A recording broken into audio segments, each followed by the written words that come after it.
Welcome, ladies and gentlemen, to the Clackamas County Board of Commissioners October 10th business meeting. Our County Administrator, Donald Krupp, will now do the roll. Commissioner Bernard? Here. Commissioner Smith? Here. Commissioner Savas? Here. Commissioner Schrader is not here. Commissioner Schrader is hung up in traffic. She'll be here soon. Would you all please rise and join me in the Pledge of Allegiance? I pledge allegiance to the flag of the United States of America and to the republic for which it stands, one nation under God, indivisible, with liberty and justice for all. Thank you. I've moved the agenda a little bit because of a presentation that needed to be done. It will be done prior to citizens' communication. Mr. Krupp, would you like to introduce this presentation? Yes, I certainly will, Mr. Chair and members of the Commission. October is Domestic Violence Awareness Month, and so I would like to invite our Director of Health, Housing, and Human Services, Cindy Becker, and Rod Cook, who's the manager of our Children, Youth, and Families Division of the department, and also Sheriff Craig Roberts up to talk about the purpose and the activity. Thank you. Was Rod not coming? Oh, he's right here. Oh, there he He snapped his. slipped in there. Yeah, he's trying to get you. All right, go ahead. Well, I'll get us started. Good morning, Commissioners, Chair Ludlow. My name is Rodney Cook. I'm the Director of the Children, Youth, and Families Division, Clackamas County. And we're here today to talk to you about Domestic Violence Awareness Month and some of the other activities that are happening that we're very excited about. October is Domestic Violence Awareness Month throughout the country. Domestic violence continues to be a serious crime in Clackamas County that affects people of all races, ages, gender, and income levels. A stable family is the foundation of a safe and healthy community, and it is the goal of the Clackamas County for our communities to be healthy and safe. Just as a background, a little bit of information, Clackamas Women's Services and Los Niños combined received about 4,000 crisis calls last year. And out in the community, the Sheriff's Office successfully used the lethality assessment protocol to screen 235 victims of domestic violence, of which 151 indicated high levels of danger. These victims were immediately connected to our domestic violence providers, where over 400 victims received counseling services, while others were placed in shelter and other intervention services. I'm going to talk about a little bit about the activities that are happening collectively in our community this month, and then I'll turn it over to Cindy Becker and Sheriff Craig Roberts. All throughout the month, some things have already occurred. Earlier in the month, we had some things, a film screening of about domestic violence that happened in our community. The Spiritual Alliance to Stop Intimate Violence piece happened. We're having an open house at the Eastside Concern in Puentes. There's a call to action, creating safe and healthy communities. Speaker is going to be Tony Parker. 7th Annual Family Violence Coordinating Council celebration and award presentations. There's going to be an annual fundraising banquet to support domestic violence survivors. We have the coffee talk that happens monthly, and so this month it'll be on October 16th, and it will focus on domestic violence. This year we did it so that non-providers or people from the community would come in and be able to understand what the issues are around domestic violence. So we really focused it on community as opposed to providers. Other pieces that are happening real quick are vigil at Beautiful Savior Lutheran on October 18th. And I'm going through these very quickly, so I just want you to know that these are on our website, and the community can look on our End of Use Clackamas website and find real specific information about all the activities. With that, I'd like to turn it over to Cindy Becker, and she's going to talk a little bit about some of the other major pieces we have going. So good morning, Commissioners. I'm, for the record, Cindy Becker, Director of Health, Housing, and Human Services. I'm very, very, very excited to announce the opening of the Family Justice Center for Clackamas County on November 18th. The new name of the Family Justice Center is A Safe Place. We don't have the time of the opening yet. We will have that and post it everywhere. But I really want to thank the county commissioners so much for your leadership and financial support too, because, you know, we couldn't forget that.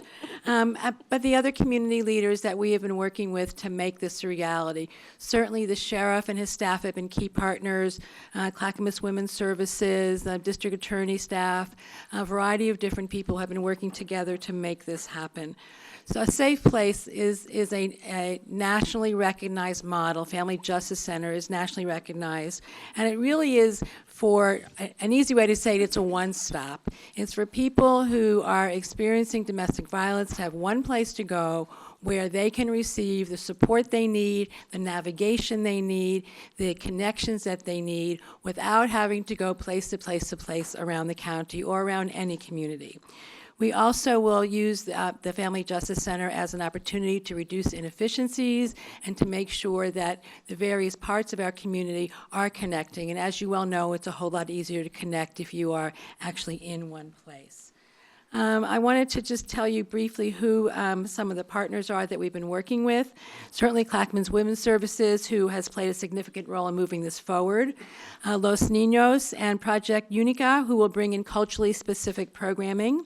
The Sheriff's Domestic Violence Enhanced Response Team, District Attorney's Victim Assistance Program, Juvenile Department and Legal Aid Services, who will help victims navigate the legal aspects of the system. Abuse Recovery Ministry and Services, Family Stepping Stones, Children's Center, Clackamas Women's Services, Northwest Housing Alternatives, and Oregon Department of Human Services will be available to heal the wounds and address the trauma and prepare parents to break the cycle of violence in their families. And last but not least, the Oregon Department of Aging, Seniors, and People with Disabilities have also joined in this effort to support a growing number of older victims experiencing family violence. So this is one of those programs that in some respects we're making it up as we go along, but the great thing is we all have the same vision and we're going along together. We've had incredible support from the business community, from the local community, and we're very proud of the fact that we will be one of the few family justice centers in the state. I think A Safe Place is a terrific name. I think it's a place just that people will feel comfortable going to.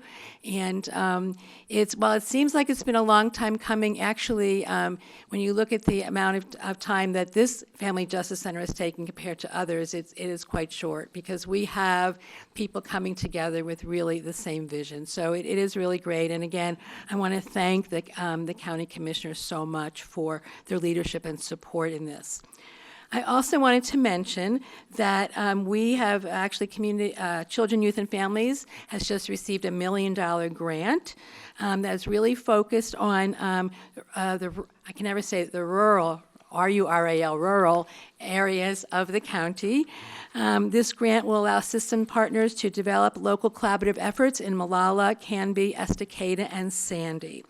So we're really reaching out to these local communities to help them engage, and we can be better partners in responding to domestic violence. As Rod said, this month is Domestic Violence Awareness Month. We do have a website, endabuseclackamas.org. We have lots of things that I know are great things are going to come from the partnerships and alliances. And with that, I'm just going to turn this over to the sheriff.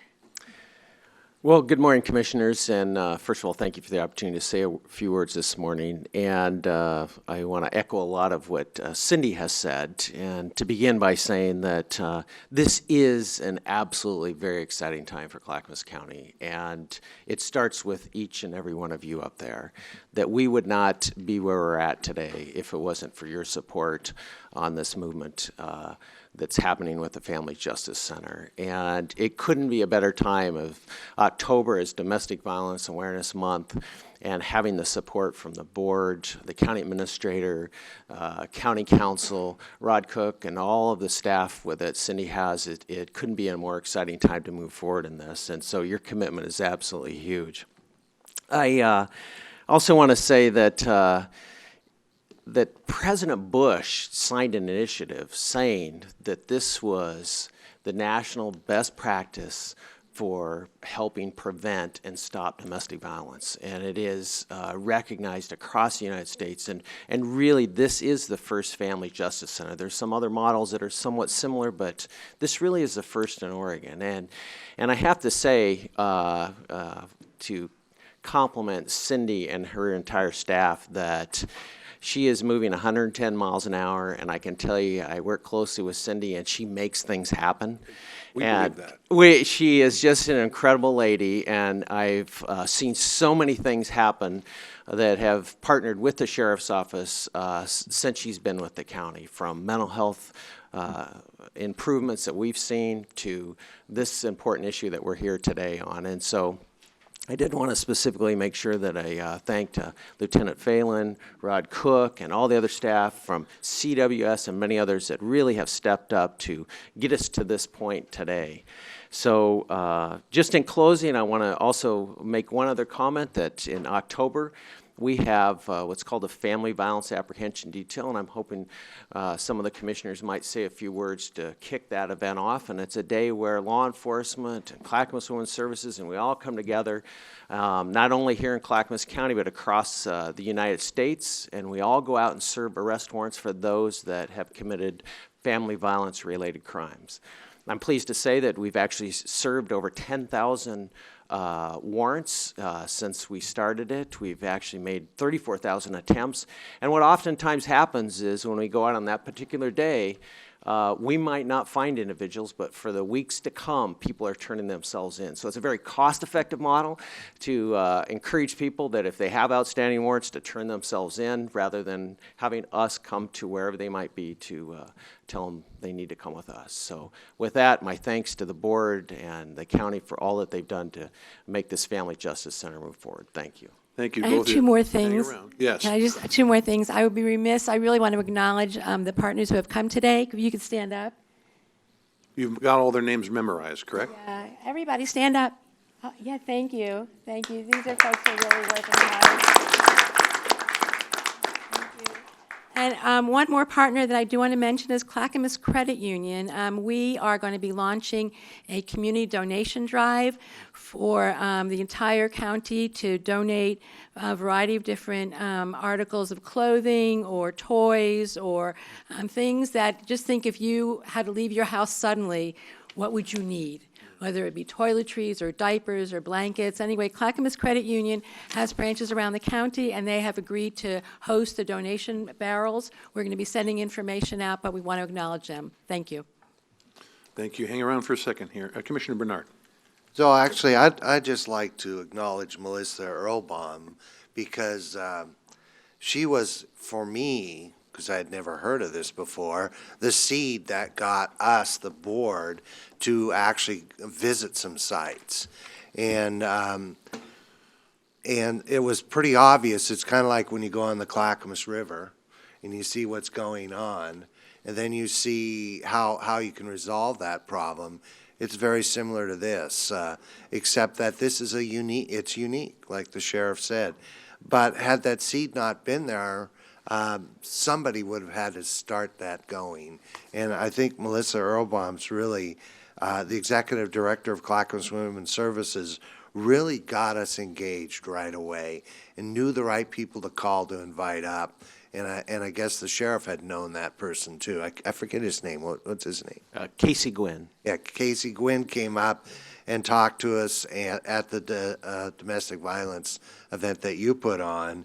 And boy, when we left, We're charged up. we were weren't charged up, so we were ready to go. And then we had a building. Building's not what makes it a success.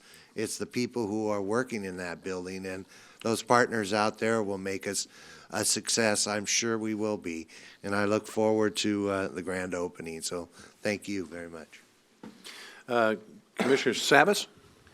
Well, I would as well like to acknowledge, Melissa Earlbaum, Sheriff Roberts, Cindy Becker, and a lot of you folks in the back for everything you've done. It's been a long haul, and we've had some, times where we had some pretty tough discussions, and sometimes we thought that we may not even be where we are today.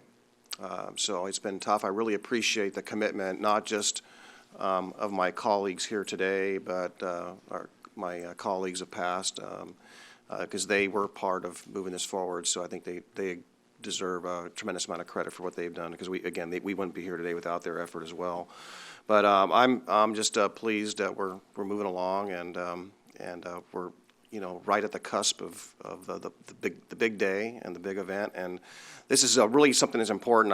I've been you know, had my experiences with domestic violence and friends and so forth and family. So I have a personal personal experiences that you know, may have made this somewhat of a passion for me, but at the same time trying to be as responsible and doing this as efficiently as we can with the public's money. And I think that's striking that balance of being responsible. And again, I remember when the sheriff first brought me the model, the Family Justice Center, says, "Here, I want you to read this." And I did. And I thought, okay, well, and that was the seed that was planted in my mind. I think, and since that time, I met a lot of folks that have reinforced that, and I really, again, want to appreciate everyone's efforts and outreach, and the volunteers of the committee that have pushed this forward. I can see some folks in the back there that have played a big role in helping moving this forward, and all those that have donated their time and their resources to this cause. Commissioner Schrader. Yeah, I just want to thank everyone. I know I've worked with all of you for a long time, particularly Rod Cook, who's been a dear friend, Cindy, and Sheriff Roberts. You've all been champions, and Melissa. We spent many hours on your board working together to bring this to fruition.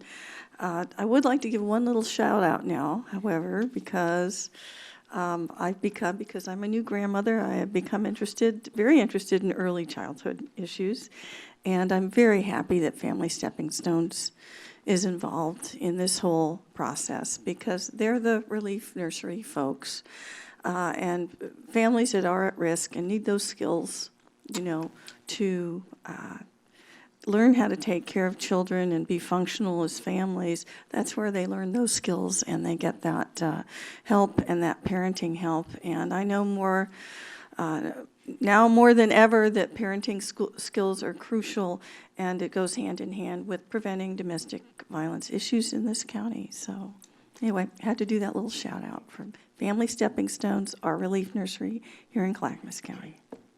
Commissioner Smith. Thank you. You know, as Commissioner Savas said, domestic violence affects us all, and it's very hard in this day and age, unless you live in a cave, that each individual is not affected by it. And we've all had our personal experiences, and I think when you become a commissioner, maybe you hear more things than maybe the normal person was, and we all work to try to alleviate that and do the best we can. Now we have a place to send them to. You need a safe place. What a great name. I'll take you to a safe place. Isn't that just wonderful? Another thing I want to say is, as we continue on this wonderful endeavor, this is the first step. I'd like to encourage people out there listening, or those in the room, let's get busy and start fundraising at the private sector, individuals, anything we can do. I assume that maybe the credit union has set up an account if people want to write a check, you know, $10, $25, $100, whatever you can do, I think is going to go a long ways. If I was put out into the street one day, what would I need? Well, I would need all those things, and I need some money too. And and a lot of these women flee with nothing, you know, just the clothes on their back to get out of the situation. And because of our communication era that we live in nowadays, we hear about it more. I don't think it's any more prevalent than it used to be in the olden times, as my daughter says, olden times. I just think we hear about it more. It raises our awareness. Okay, let's do something, because this is very wrong. And so I'm just happy to be able to do whatever I can, and I appreciate all the efforts of all the folks out there beyond what the commissioners did who made this happen, because it happened because of you, really, and not because of the politicians sitting at the dais. And thank you. I really appreciate Rod and Cindy and Sheriff coming today. I think it's really interesting, if you look at it, and great that this commission has supported this from the beginning of this commission's reign on January 7th, from the very beginning. I know there was some fear and concern out there that the new commissioners would not buy on to this. And I certainly had talked to Ann Leininger before I took office, let alone, the election, and talked about her passion for this and how important it is. I really am amazed constantly at the amalgamation of so many volunteers, individual volunteers and organizations to bring this together. I really like the idea that you're going to be able to accept donations and promote that, because that's going to be the backbone of this place. Public money is public money, but donations for something this righteous should be a no-brainer for so many people. Personally, I was raised with domestic abuse. I work very closely with Coffee Creek Correctional Facility and the women over there, and I will tell you, and there's been many studies on this, that about 60% of those women experienced domestic violence. Is that a coincidence that they're there? No.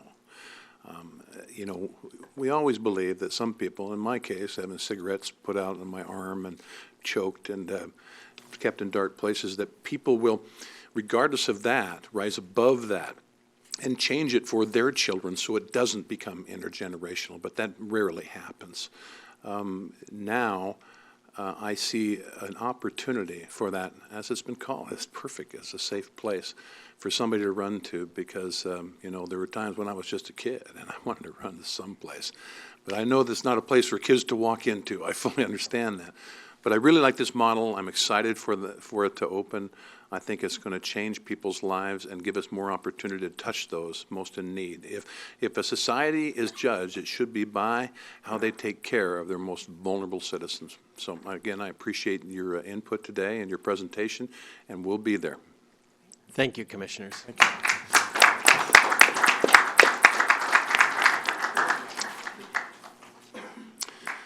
Well, we're going to get to citizens' communications now. It's an opportunity to, as I've said before, for citizens to talk to us or at us.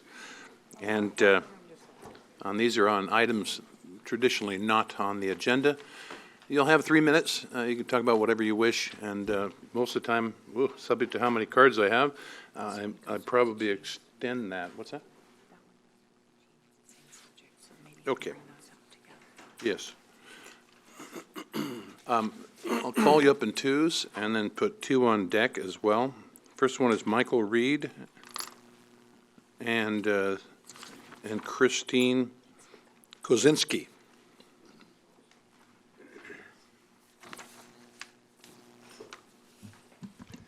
Thank you, Chair Ludlow and members of the commission for listening to me today.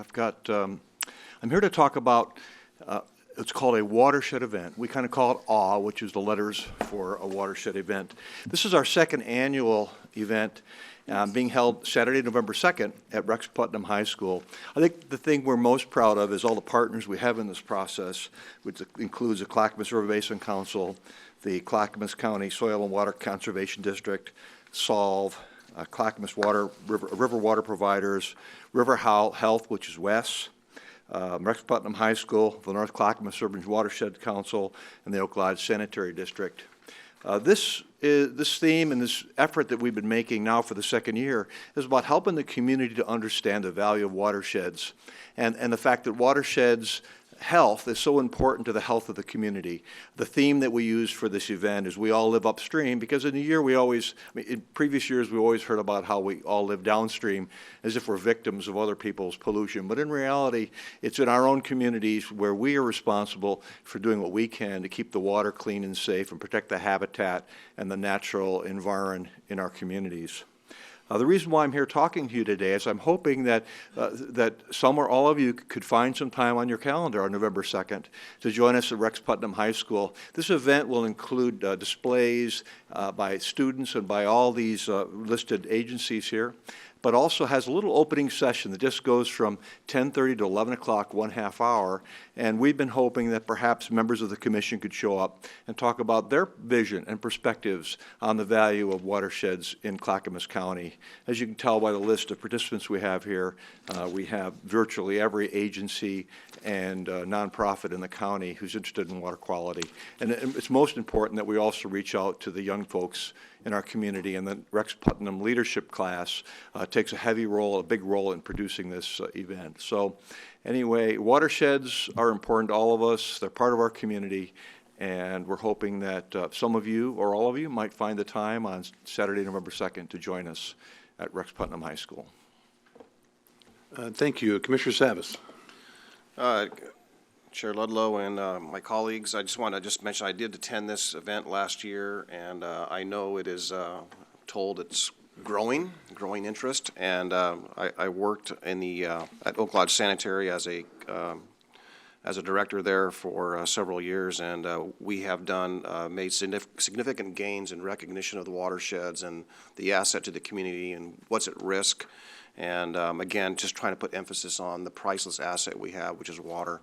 And a lot of these agencies have taken a lead in this, and I think recognition of that, and also for our own education, to try and understand the great network of folks that are there that play a role in this, that I think would perhaps enhance those efforts and make us work together more efficiently. Even our own agency, WES, will be there, and I think that, again, that network of people and those efforts and just raising the awareness of the issue and the asset to the community that we all bring. And they're volunteer efforts. We have a lot of volunteers there, and I think showing support for those volunteers is powerful for them. And they put together a lot of volunteer hours that are rarely recognized, but without their efforts, we'd be paying more of our dollars, our scarce dollars, or raising rates to our constituents out there. And the fact that those volunteers are out there doing that is a savings to the community. Thank you. Commissioner Schrader. Yeah, I just wanted to say I have it on my schedule. I'll be there, and I'm really glad you're doing this because everybody knows I like to kayak on the water, and keeping our water clean is a top priority, so we can recreate and enjoy our watersheds. So, and what's a good time to be there? Well, the event actually goes from 10 till 2. If you're willing to come and join us in the opening session, it'd be great to have you there just a little bit right around 10 o'clock, and we'll get everybody prepped. And we'll go in the auditorium for this brief introduction, and then it's like a fair with all the booths after that. Right, see you at 10. Thank you. Excellent. You know, I always marvel at the volunteers. And we just talked about a group, of course, huge volunteers. This is huge volunteers, and really the millions of dollars in assets known as time that they donate to Clackamas County. I certainly appreciate your leadership on this. Thank you. Next. I'm Christine Kaczynski. I live on Holly Lane outside Could the you UGB. pull that microphone a little closer to yourself? Just pull it right over. That's right. Thank you. I'm Christine Kaczynski. I live on Holly Lane outside the UGB. Before you begin my 3 minutes this morning, I would like to tell you that there are 3 large issues that we're currently dealing with on Holly Lane. Because I only have 3 minutes, I will give you one this morning. I will see code compliance on Monday. I will be back to see you next Thursday on the 3rd. Thank you. Christine, really quickly, because I don't want to eat up your time, I'll certainly extend that, but you know, it is always great to send the commission in advance this. I haven't seen it yet, especially so that we could address your concerns when you're already here. But anytime, and just for the record for the public, if you want it to get our attention, send us an email, and then come talk about it, and it's certainly a lot more understood at that time. So go right ahead. Thank you. You will hear from me. I'm bad. Holly Lane is zoned RRFF5, but defined as an urban reserve. We are zoned rural, but just a few blocks from the city boundary. It is the only north-south connector between Beaver Creek and Redland Road. It is heavily traveled by speeding motorists, many using it as a bypass to Highway 213. We have a home occupation far out of compliance, and now 2 more difficult issues. Last year, a new family moved in next to our home, where we share more than an acre of property line. We can no longer celebrate our grandchildren's birthdays. We can't have family barbecues. We have lost the value in our home. And right now, I don't even think anybody would buy my home. Our new neighbor has made us victims on our own property. Our neighbors ride their ATVs 25 feet from our living area on less than half an acre. The homeowner has taken his Caterpillar tractor beyond his property lines into the canyon behind Holly Lane, a home for many deer and small animals. We can hear him in the canyon with his cat breaking trees and making way for an ATV track. When we told them how bothersome the noise is and how it interferes with our lives, they proceeded to pound their tractor on our property line, and they planted not one, but 200 laurel trees, which are considered an invasive, noxious, poisonous weed and banned by the state of Washington. We explained that our septic line lies only 5 inches from where the trees are planted, but they proceeded to plant them anyway. I wonder, as an urban reserve and an area where development is increasing, why we are not covered by the county's noise control regulations. I have searched your website looking for help, looking for any regulations that would help the situation. You have noise control regulations covering many residential areas, but not for RRFF5 or urban reserves. I am here today to ask you to include urban reserves under the county's zoning and development codes to cover noise control. And I ask what we can do to stop the 200 laurel trees from quickly reproducing into the beautiful canyon and destroying our septic system. Thank you. Thank you. Just for a couple quick things, there is noise regulations, and the person to call would be the sheriff on that. I don't recall the exact decibel, but after 10 p.m., I think it's 65. By the way, if you have a smartphone, you can actually download an app that reads decibels, which is really fascinating. And that way you can keep a record of that and the particular hours that it happens. Rural residential farm forest is an interesting zone. A lot of different things are allowed there, and that's for sure. It's very varied. You can do farm, you can do forest practices. You can also just have a home and have horses, almost anything you'd want to do. Now, the quiet, peaceful enjoyment is what realtors like myself use when we describe the ownership of property. If this gentleman is going on somebody else's property, the canyon behind it, who is that owned by, ma'am? Property owners, and part of it is owned by Metro. Have you reported some damage to the metro areas to Metro? I have not gotten that far yet, but I will. I'd strongly suggest that. The county can't do, in my opinion, this is my opinion, I think, the county can't do much with somebody or your neighbor going onto somebody else's property. The property owner should be contacted in that regard. As far as the ATV thing, I don't know that we can, or probably will, frankly, get into zoning where we will limit the use of ATVs on your personal property. Half an acre is very small. Mr. Madcore, as far as the rules or regulations this lady may look for in regards to, again, her quiet, peaceful enjoyment of the property, can you aid us in that? I think you gave her good direction with the noise ordinance. That's the only one that comes offhand, Chair, to me. Yeah, documentation is very helpful too, so document all you can. I did call the sheriff Did you? many times, only to be told you're in unincorporated county and there's nothing we can do. I went to code compliance and was told in RRFF5, there's nothing they can do to help us. That's why I'm here today. As far as the ATV use, ma'am? The noise, the ATVs, Okay. all of it. Now, did you you say there's noise? I'm sorry. Oh, tremendous. Is it? I mean, an ATV is 100 decibels. There's Yes. 5 or 6 Well, of them. during the daytime, you see, that's allowed. It's at night. Now, how many decibels are allowed? I'm sure if it got to 110 during the day, there's some regulations on that, but I believe that's a nighttime one. I'm not sure about the day, but here's what I encourage you to do. Call the sheriff and tell them that the board chair, the commission asked you to call them and talk about decibel limitations, daytime and nighttime, and specifically request that they come out and measure that at any given time that the noise is happening. Commissioner Smith. Thank you for coming forward and making us aware of this. Again, it's so much better if we have a heads up on this, because we're all sitting here going, oh my gosh, what can we do to help? And I have no answers for you, but we do have staff that can look into this for you. I don't know what the result will be, but we, rest assured, now that we're made aware, we'll look into it and see what happens. And thank you. Thank you for coming today. And I'm not here just for myself. This is going on everywhere in the county, and I wanted to bring awareness to you. Thank you. Thank you. Thelma Hagenmiller and Eugene Schoenheit, followed by Richard Langdon and Les Poole.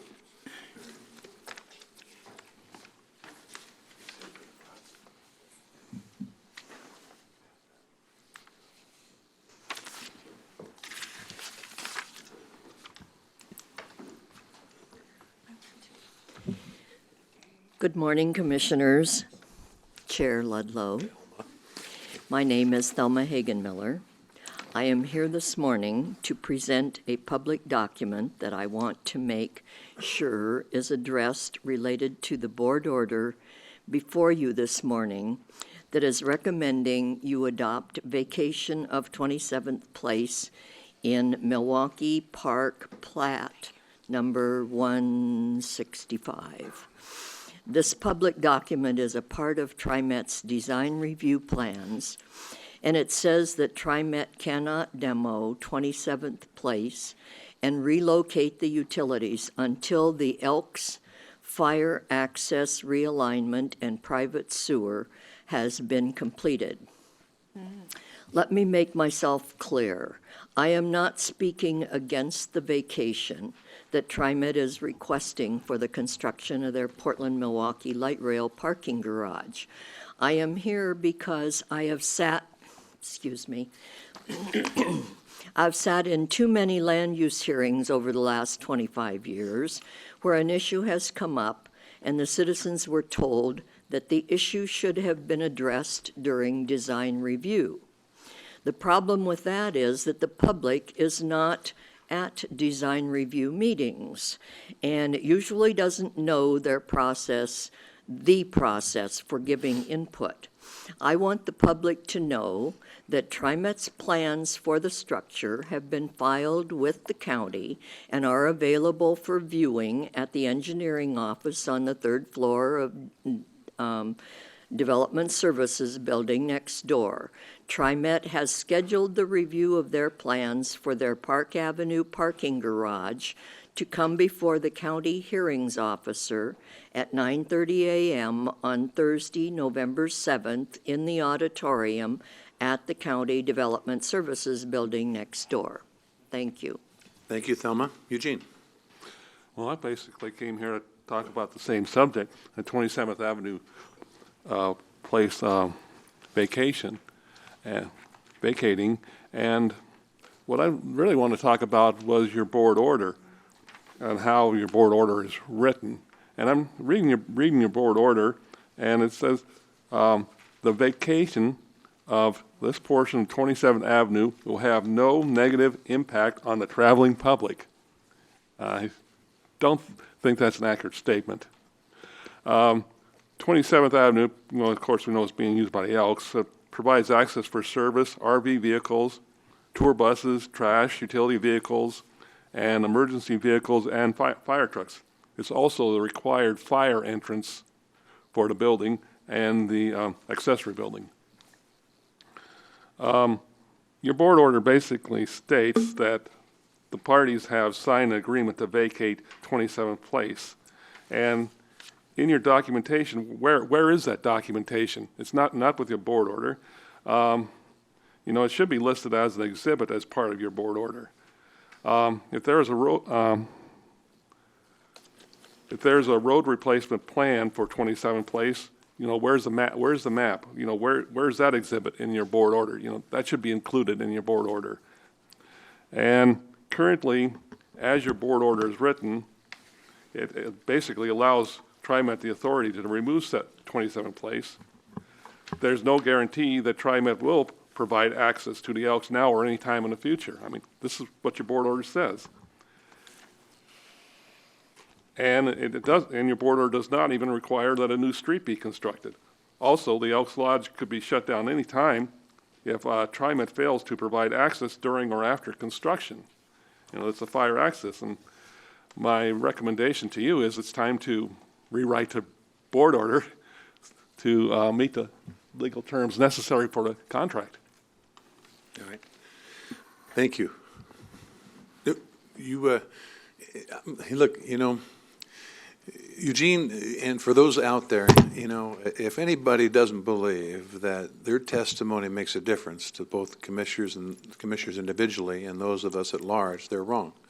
The testimony makes a difference, that information that you send us makes a difference, and your requests are certainly viewed, if not honored.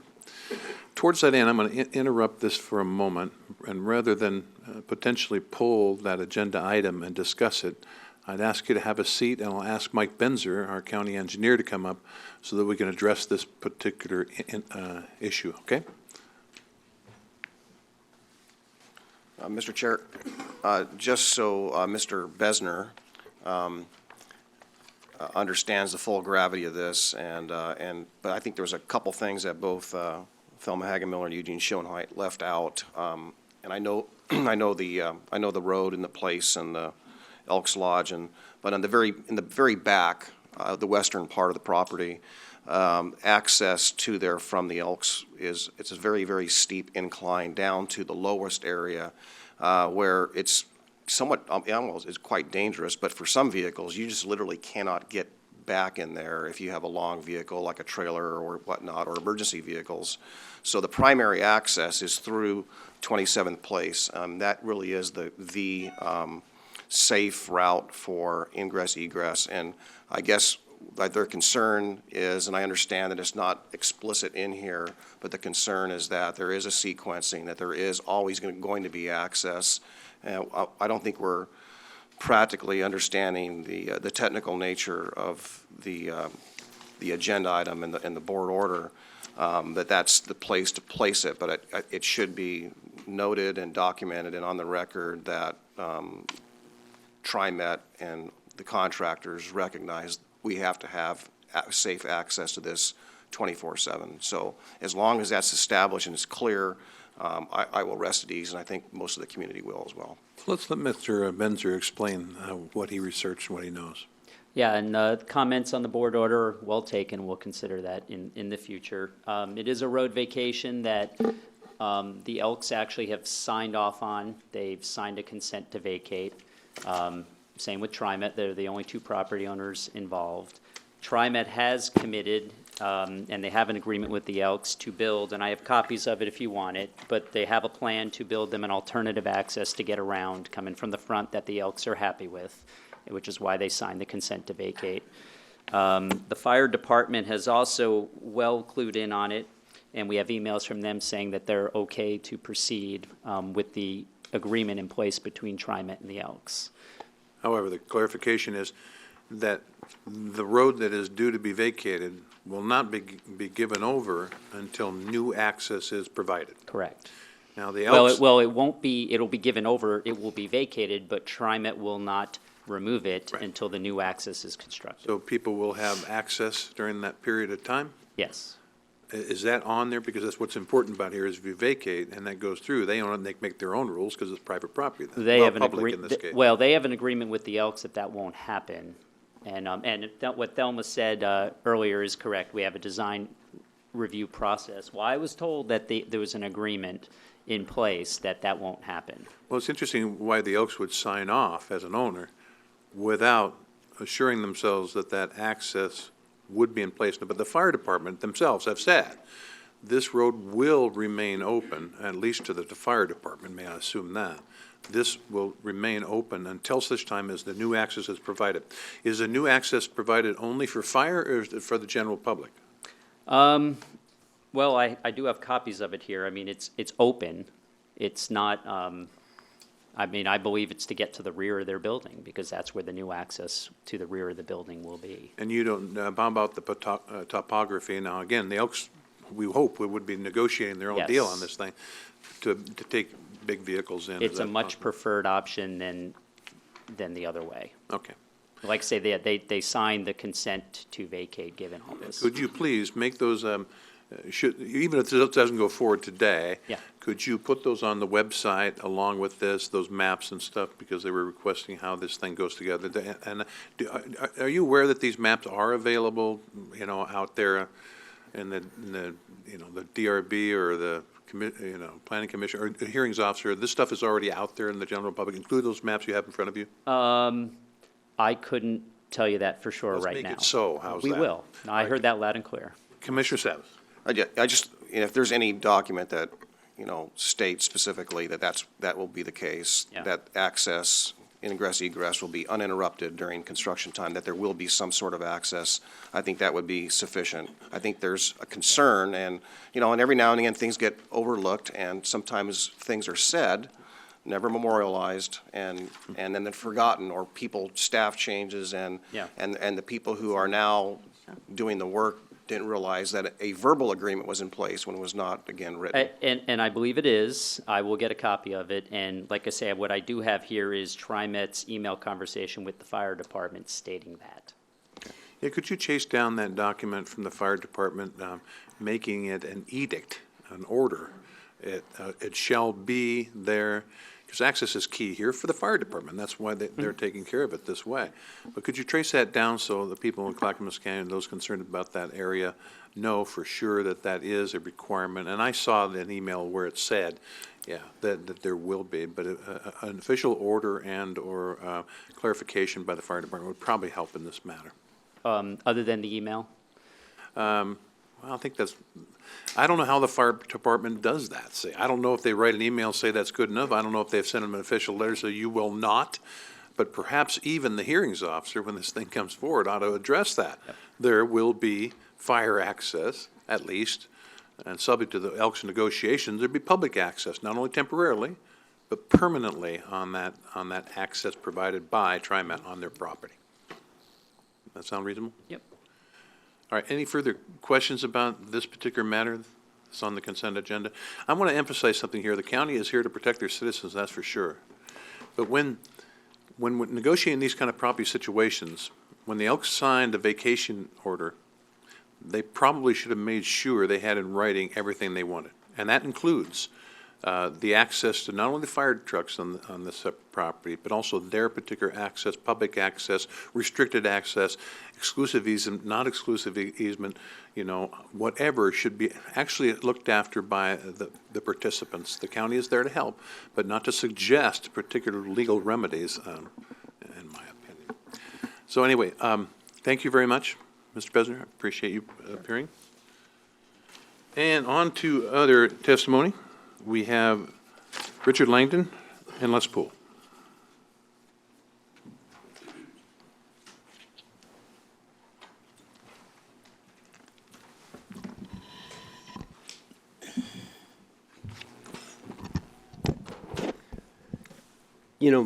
Before the clock starts, can I just say, something just. You're going to do that today? Yeah, on I me? just had to, because Well, something Richard- came up that was just, I find Start the clock, and fabulous. I'm awful That's fine. lenient in that regard. That's fine. You can start it.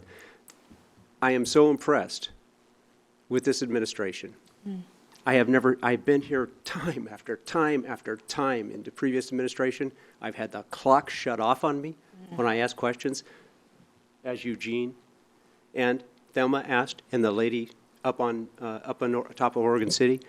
And you guys really did. It's shocking. It's so different. It is so wonderful. Thank you, thank you, thank you. Thank you, Richard. All right, that's all I wanted to say. I'll try to get through this quickly.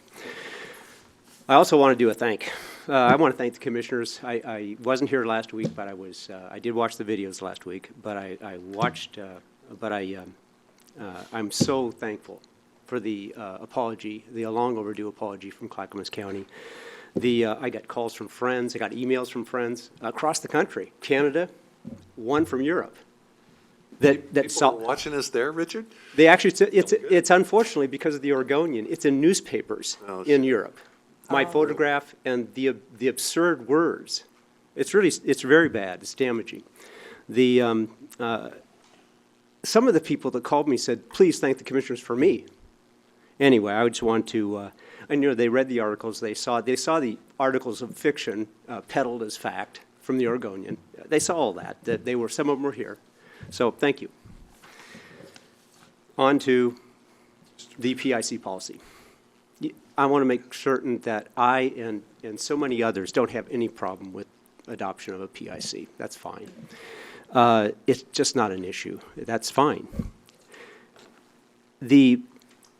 I saw Les Poole ask a question last week, though. This is the biggest concern I have, and some other folks I know have, and that is, Les Poole asked a question and never got an answer. And so I did check this with Les, and Les said, okay.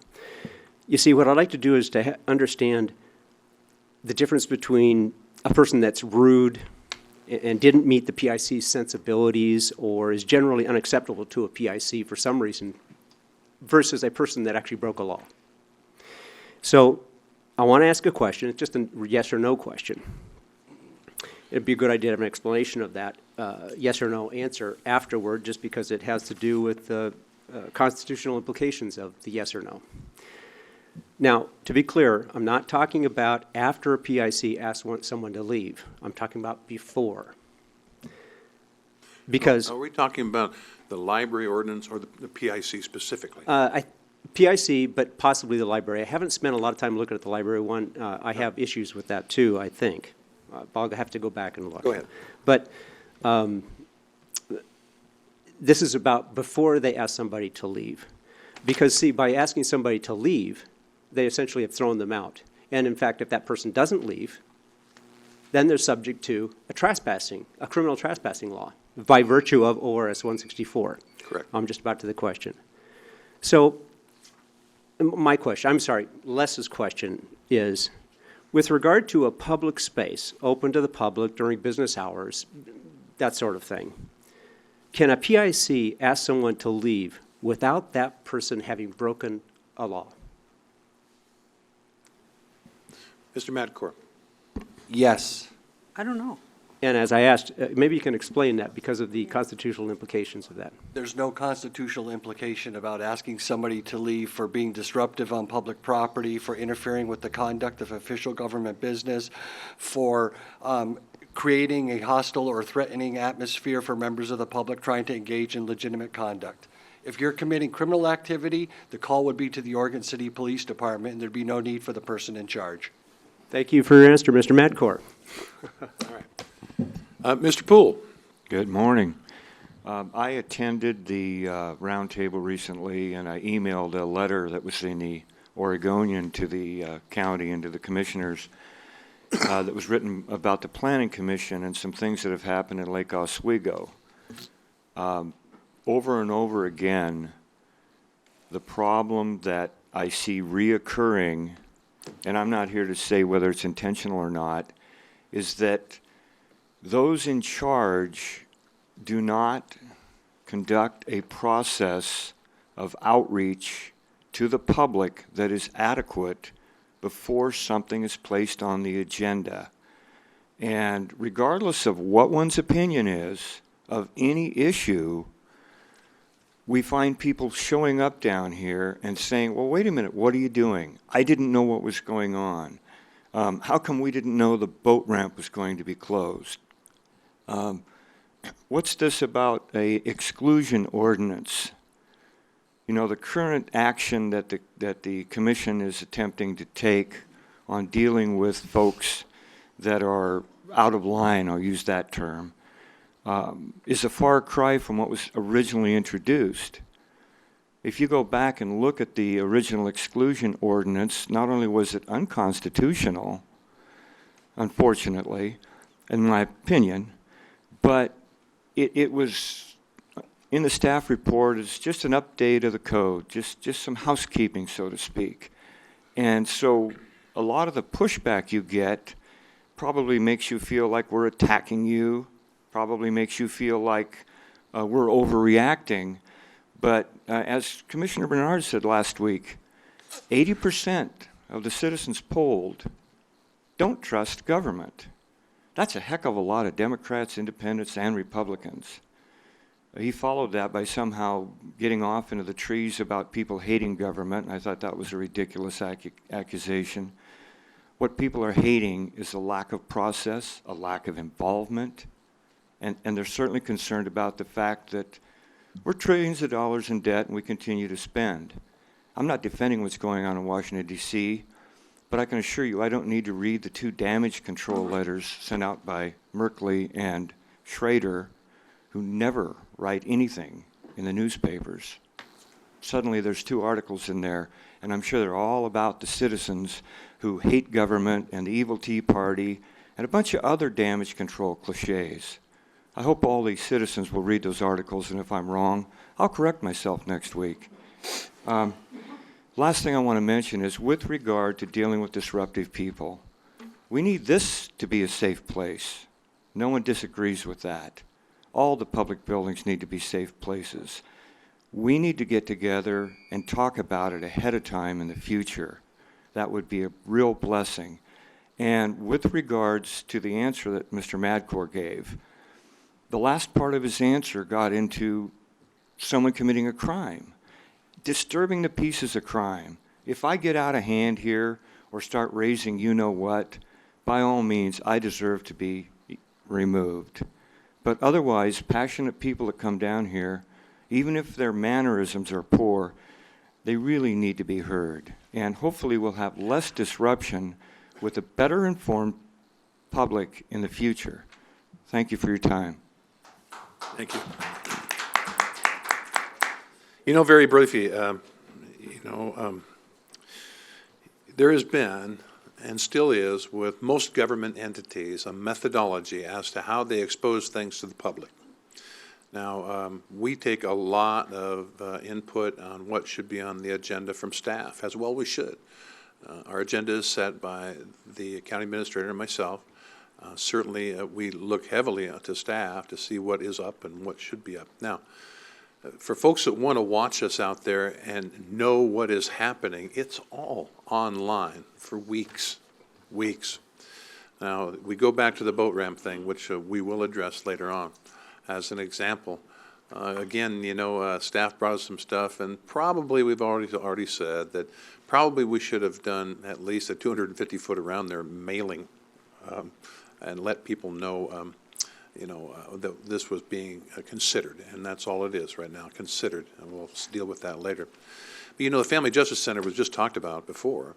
Can you envision a disgruntled husband after his beat wife and going into the Family Justice Center and raising all kinds of cane? Let's just say at that 85 to 110 decibel range, let alone threatening motions. Currently, that building, owned by us, does not have a PIC. So let's say that he even got violent. The PIC, a threatening violence, let's go with that, rather than striking somebody. The PIC is not present, so they cannot call the Oregon City Police and have them removed from the property. That's a wrong model, and that's a good example of a Family Justice Center. People seem to be so fearful. I met with a gentleman last night, went over this, and we agreed to disagree. The fact of the matter is the PIC is necessary as per ORS's. Yes, we've scaled this thing back. And people say, well, you've scaled this thing back, therefore you were wrong. Maybe, maybe not. But we scaled it back. Isn't that a victory for people who were remonstrating about this? Don't you feel good that you helped affect a change? When is that not enough for you? That we had the audacity to bring it up, that staff brought it up? How dare them, right? That's ludicrous. You can make it a difference by being here. You've heard my old phrase, if you're not at the table, you're probably on the menu. You've been at the table. We have not used you as a menu. Okay. So the changes have been made. We will continue to have outreach to the public and listen to them. But as far as a concerted effort, a new newspaper that would go out to the public and say, listen, we're going to bring something up, watch the web, it's there, and Molly Harbarger of the Oregonian reports a great deal of things that are in consideration as well. In meetings that you don't attend, folks, most of you, and those are study and work sessions. So I heartily encourage you to be there. You can go online and listen to those study sessions. And at the study sessions, many things are developed into business item agenda items. So watch those things, watch us, certainly have your input by email or otherwise, but we're doing the people's business. Oh, boy, it lit up like a Christmas tree here. That's in my piece here. Thank you, Commissioner Smith. We try to post on the agenda or on the web as many agenda items as we discuss, and we try to explain them. We have a new administrator. I imagine that those items will be maybe more succinctly worded so you understand. I'm always the one up here saying, words mean something. Do you mean this or do you mean this? You said this and this is what this means. Oh, I don't mean that, but I digress. The Board of County Commissioners may be a little different than other public offices held around the state of Oregon. For instance, it's very different from our legislature of which I served. It's very different from what happens in Congress. To compare us to Congress is just wrong and inaccurate. And I won't stand for that, Mr. Poole. And frankly, I'm growing weary of your continued accusations when there's no substance behind it. For instance, the person in charge ordinance does not apply to this hearing room or people's free speech. Again, it applies to people who have unruly behavior in county buildings, of which on several times I've been a recipient, as I explained last week. Again and again is how many times does somebody cry wolf? We make hundreds of management decisions a week in this county as a Board of County Commissioners. And it's how effective and how thorough and how efficient can we get through those decisions so our county can function efficiently and prosperously. And that's what our goal is. This week, our study sessions have been filled. Yesterday or the day before, I don't even remember now, our study session started at 9 o'clock in the morning and did not finish until 5. And I think there was only 2 issues, or maybe 3 issues decided. But they are very, very big issues that will affect the entire county. So when we have issues come up that maybe are on the consent agenda, I read every single consent agenda item every week. Ask Mary. She does. This was not written right, it's going back. You don't even see the stuff on the agenda items that I kick off. So just know that you do have a watchdog. And I look for spending, I look for the type of spending, and 95% of the items on the consent agenda, we really do not have a decision about it. We just approve those because it comes from a higher governing authority. So whereas I appreciate more than anybody people's free speech, I suggest that you hop on some of these other issues that we've spent 8 hours on Tuesday, put your energy into some of the other issues in Clackamas County. I'm not saying this isn't important, but time and time again is, I think if you want to have very effective communications, let's just move on. Thank you. Commissioner Savas. I just, in discussion here, just didn't want us to lose sight of the example, I guess, and I guess this came up at the round table, but when it came to the boat ramp, I think that the point I don't want us to lose sight of was that it came up as a non-agenda item. It came up under issues. It was not noticed in advance. People did not have material to review, understanding to review, and it's my belief that if that had been done timely, let's say similar to the agenda, had been posted like on a Thursday for review and discussion on a Tuesday, that perhaps more people would have been aware and come to the meeting, or at least contacted us or emailed us. So I think that's the thing I don't want to lose sight of. I know we discussed this Tuesday, and I'm looking forward to the administrator's definition or process that he sees unfolding, but I do understand that today is like a deadline to submit issues, and if it is a deadline, I hope today is also the day that we post it for notice, not have a deadline of Thursday and then post it a mere 24 hours before it's discussed, especially if there's not going to be any supporting material. If it's not going to be a decision item, that's one thing, but the boat ramp decision was a decision, unfortunately, and that's why I think there was some pushback on that. And by the way, that decision was a unanimous decision at that time. Commissioner Bernard. My father was mayor of Milwaukee in the 60s, and he used to tell me that all these people complain that they'd never hear about what's going on. I'll tell you that my dentist knew 3 weeks ago or 4 weeks ago that we were going to have that discussion. He chewed me out on it. So it did come up. It was in the paper evidently because somehow my dentist knew all about the discussion. Maybe he looked at something that the Parks District was doing.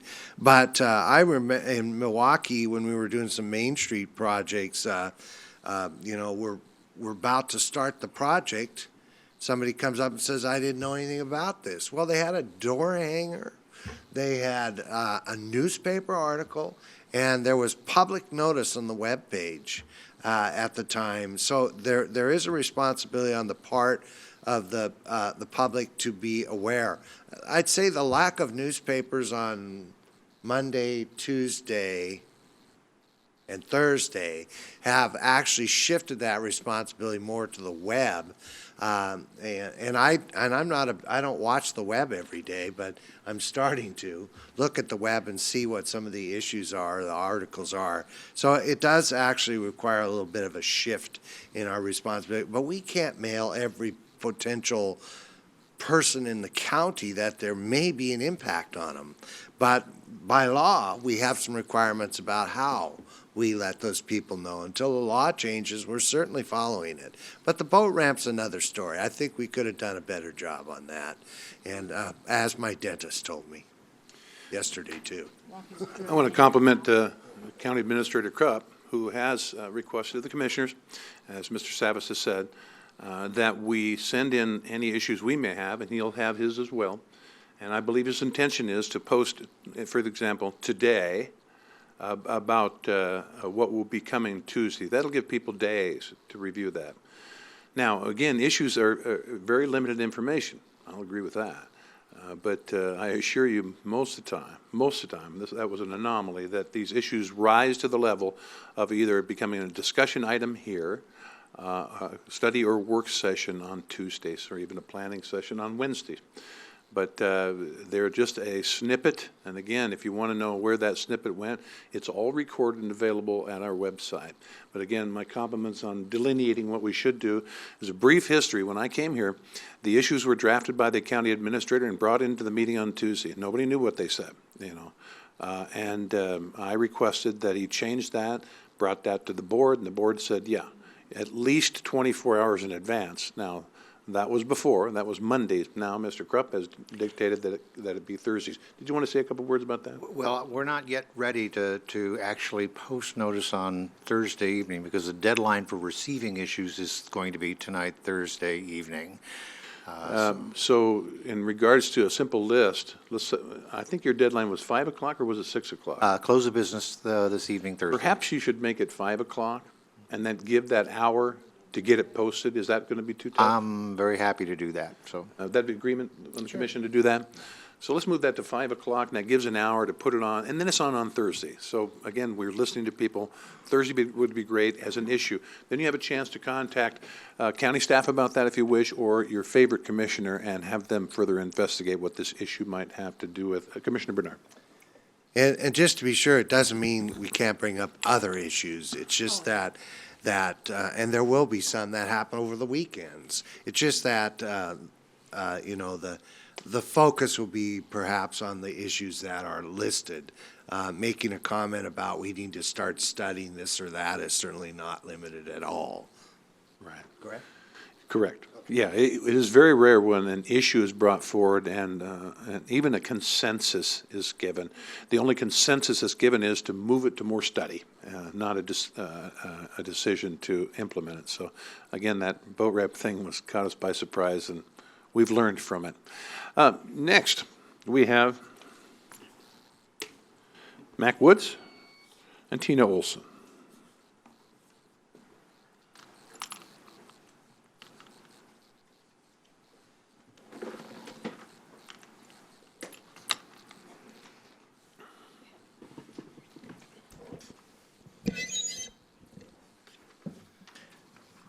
Chair Ludlow, Clackamas County Commissioners, and all the voters and property owners out here in our beautiful county. I'm Mac Woods, and I happen to live out in the county. Did you know that Alaskans don't get building permits to build igloos or license plates for their sled? They don't even have to pay a license for fishing. They live off their natural resources, including oil, the fisheries, and they have medical. I'm thinking about going to Alaska. Something we voters think about when we vote, whether voting for the President of the United States or voting for you commissioners, we see you vote on how you spend our money on public housing, TriMed, CRC, and the rail. All property owners, that's voters, are seeing how you vote to spend our money on the bridges in Multnomah County and many other ways you vote and spend our money. The chickens will come home to roost in this next election. Even better, I'm asking the Clackamas County voters to drive by some of the public housing, especially on Friday or Saturday, before you vote. See what's going on there. Also, please notice all the TriMed buses, mostly empty, driving all over Portland and in the metro areas, just like the trains, they're empty too. Above all, please open your eyes to realize who pays for the free stuff that gets used and abused by the public that are simply paying for lazy bums to have the free stuff. They know they can get all the free stuff without working, while they live off the hard-working, tax-paying public and never use the public that never use the stuff we pay for. Also, you should realize all the things that property owners and taxpayers pay for is not available to we the people who's paying for it. They live outside those small areas near the Multnomah County line. Do you commissioners not know there is no money generated from any bus or county vehicle license plates while you vote to raise our license plates? And the same goes for the public housings. They don't pay taxes on those either. It's for free stuff for them. Is this not socialism?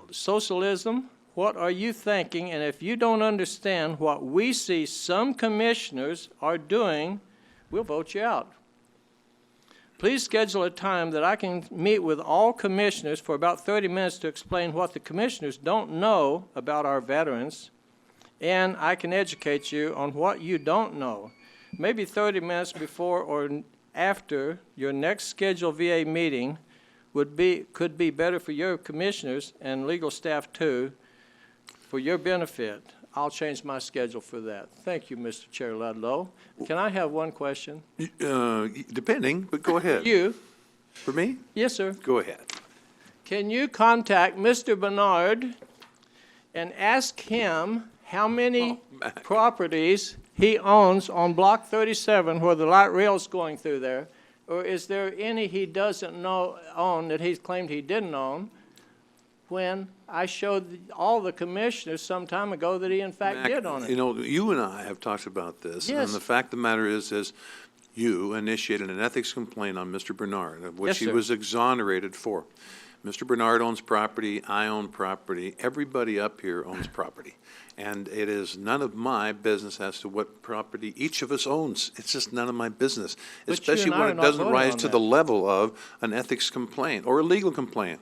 So That is being reopened. It in fact was reduced we'll see how they because deal with it. We'll see how they deal with it. Bill Mac. Kinnemer's was reduced, not his. That was a mistake, and it's being reopened. Mine was dismissed, not reduced. I'm sorry, I can't hear good. The complaint against My him. complaint was dismissed unanimously, 5 people. not reduced. Because of Bill Kinnemer's, that you had paid him off. Oh, now That's let being it go. reopened. Let it go, Mac. You know, It's real, Mr. Chair Ludlow. It's public record. yeah, Let the Ethics Commission handle that. They're That going won't be to. the- It's coming alive All right, again. thank you. Thank you And as for far as hearing me veterans and go, allowing me to if ask you the want question. to teach people how, veterans' issues, maybe we'll just abdicate our responsibility to Tina Olson, and you could explain to her for half an hour. Thank you. He was voting on something. All right, we'll let that go. Tina, welcome. Good morning, Commissioners and Chair Ludlow. How are you doing? I mean, no disrespect, but I believe every commissioner up here, they truly honor veterans. I talk to each and every one of them. So just, yeah. I hope so. Okay. So, You're talking to me. well, yeah, I mean, just no disrespect, just Just want to explain. reiterate. Go ahead. Okay, Commissioners, I'm really concerned what's happening out in DC right now, and of course, you probably seen all the chaos, but at the end of the day, I had Joan Mooney contact me about November 1st. That is a deadline for our veterans, period. I'm urging the county to open up a phone line on November 1st because 3.5 million veterans will lose their benefits. 3.5. And even though the totals in the state and in the county is not accurate, it says we only have 33,200 veterans, I don't believe that. Because there are some veterans like myself are not targeted because I'm not in the VA system. But what we're looking at is not only are we going to lose veterans benefits, but survivor spousal, but also children. So what I'm urging the county to do is basically open up a line as of November 1st if this shutdown keeps continuing, so we can have these veterans call, because some veterans rely on this money completely. They have no other source of income. They are disabled. They have, I'm sure that the welfare office and other organizations need to band together and say, let's help these people. Because we had a soldier that died in his state a couple days ago, and their parents were literally not paid for his death. They just did not release the body until yesterday, and his father had to go meet the body. So at this point, I urge the commissioners at this point to open up a phone line, to at least give these families some reassurance that we're taking care of them. Well, you've got some comments from commissioners, so here we go. Commissioner Sapp. Okay. I just want to do the earlier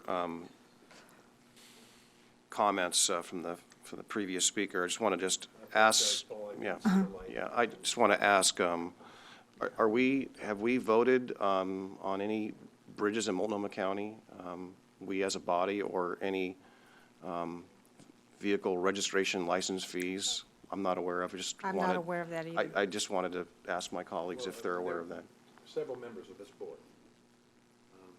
did refer the ballot measure forward, or excuse me, they passed that they would, several members voted on, I didn't say which way they voted, but several members voted on whether for Clackamas County to fund Multnomah County, push this button, whether to fund Multnomah County's bridge to the tune of around $20 million. So several members did vote on that.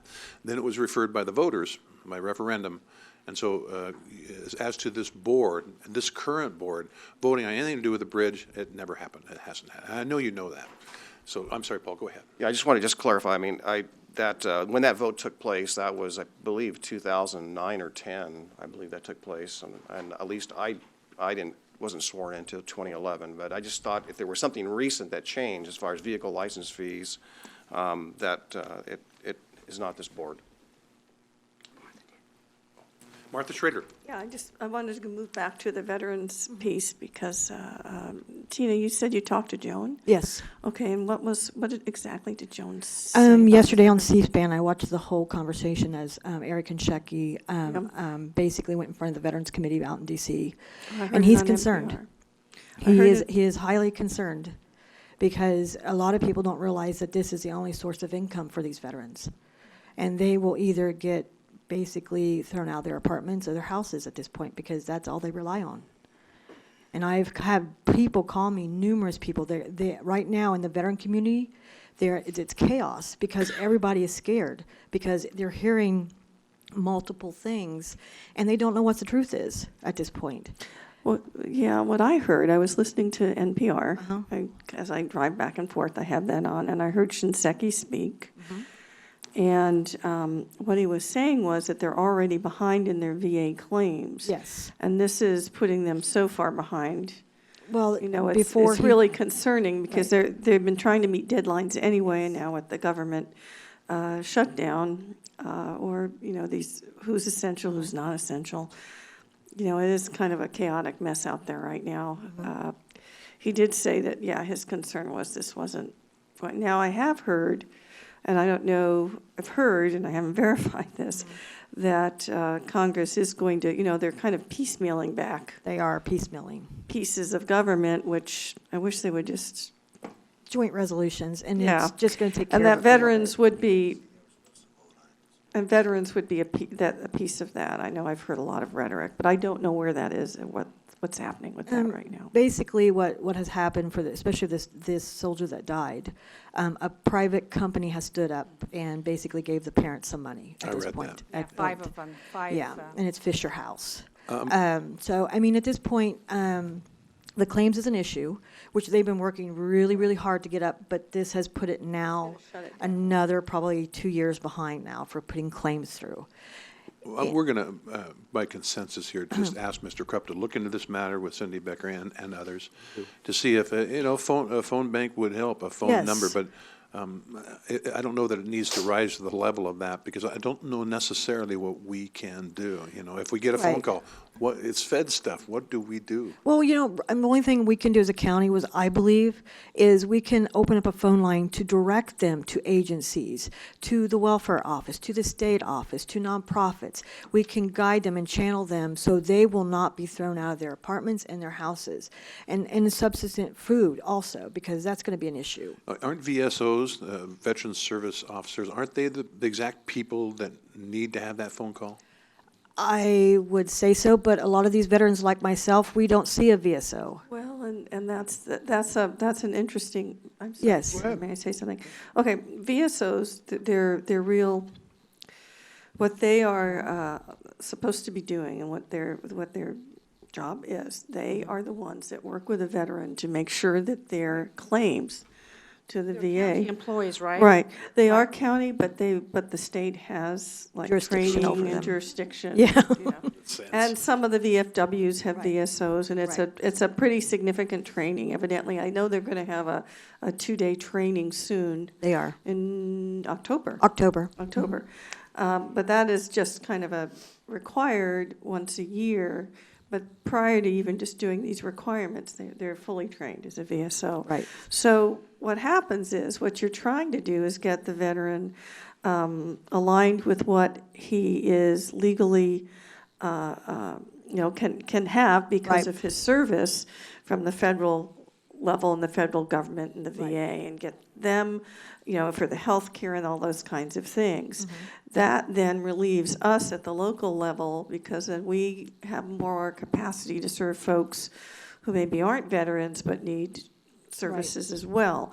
What's going to happen with the shutdown, Yes. if they can't access a claim or they need a social service wraparound, because Right. we as the county will be inundated with folks who need these services. And so it's this real dance between what the VA offers and what a veteran has earned Right. versus what they've earned at the local level. And so that's the kind of the shift. Right. And the VSOs oftentimes do know what those wraparound services are. I mean, they're knowledgeable about it, but their real role is to access those federal dollars through the VA for the veteran and their services and their disability and that kind of thing.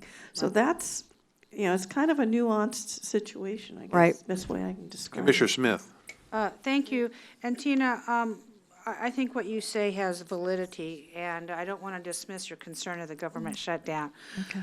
I, for one, maybe it was naive, hoping that the negotiations would be finished by now and we could move on and all be happy and have world peace.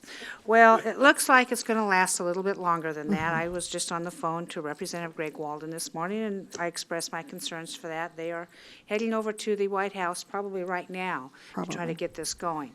With that in mind, our VSOs are county employees, and so maybe they can answer some of those questions. It's going to be difficult as the longer this goes. It's going to have, a little bit of a domino effect to see what services we're going to have and what we don't. I'm not going to get into the politics of it because frankly I don't understand it all. I won't make a comment on that. But I'll say this, I got a phone call yesterday from the BLM person in charge of forestry sales, and Clackamas County has 3 of them currently going on. And she wanted to give me a heads up and say those forestry sales will stop. She wanted to let the commission know. Letters are going out to the purchasers. Well, what that means is, since there's not going to be a federal employee there to manage the forestry sales, that logging will halt. I assume that the loggers who are employed locally will stop their logging activities. Logs won't go to the mill on those particular sales until things get going. Same's happening on Forest Service property in Clackamas County. So, yeah, this is going to have some repercussions. Right. It's going to be interesting how we come out of this at the end. We'll just see, but veterans, you know, God bless their souls, but they're not the only ones affected, and I'm not sure really at this point what we can do, but we'll try. Okay.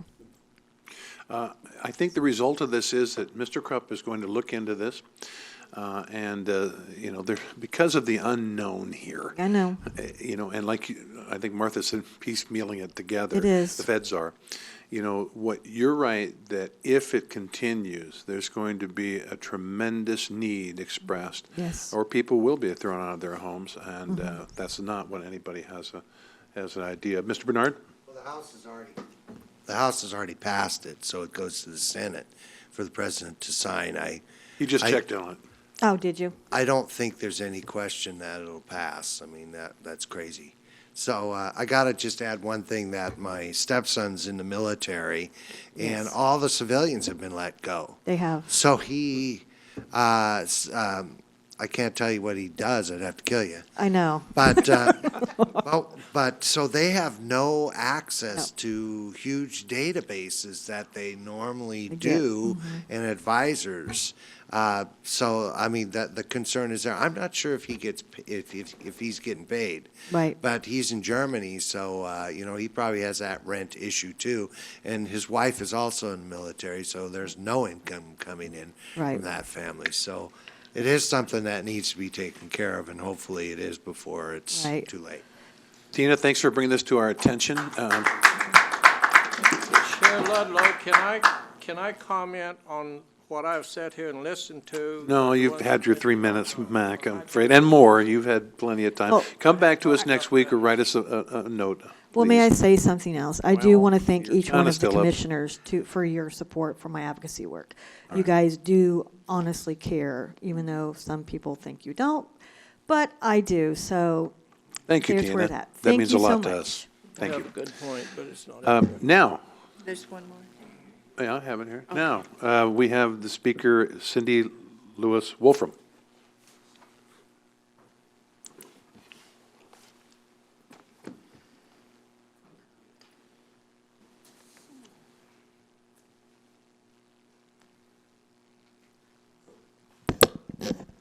Good morning, Chair Ludlow and Commissioners.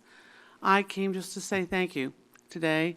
Nothing more important than that, but say thank you, especially to Commissioner Savas for joining Clackamas CPO this past month at our meeting, and being there to provide information as we went along, making a decision to come to the Planning Commission this month with our concerns about the TSP, and to make sure that things get taken a look at. So I would urge anyone else who has had a chance to review the transportation plan and has concerns to come to the open house that's coming up next week, or to approach the Planning Commission the last week of this month with their concerns. So thank you, Commissioner Savas, for your trip. And thank you, Board of Commissioners, for giving us the rare CPO privilege of having 2 commissioners assigned to us, because our CPO kind of lands between 2 of them, Shader and Savas. So we get the benefit of 2/5 of this commission to that CPO. We thank you very much. Thank you, Cindy. Appreciate that. You know, the TSP has a tremendous outreach program going on. They're encouraging input from chambers of commerce, from everybody that has to do, and everybody has something to do with transportation, do they not? Oh, yes. But I appreciate you mentioning that, and that's absolutely true. To get involved, see it online. There's a great deal online. Contact county staff if you have any questions. Show up at these hearings, because I know the old adage, if you're not at the table, la, la, la. But that's the case. You've got to get involved with it and try to understand that. If you have any problems with it, we want to hear of those early, because it will be coming to the commission, and it'll be a heck of a ton of information, and we will digest the suggestions that come from organizations like yours, Cindy, as well as the Planning Commission and other groups that care about this. So thank you for mentioning that on the airways, folks. You should look at it online, the TSP, Transportation System Plan.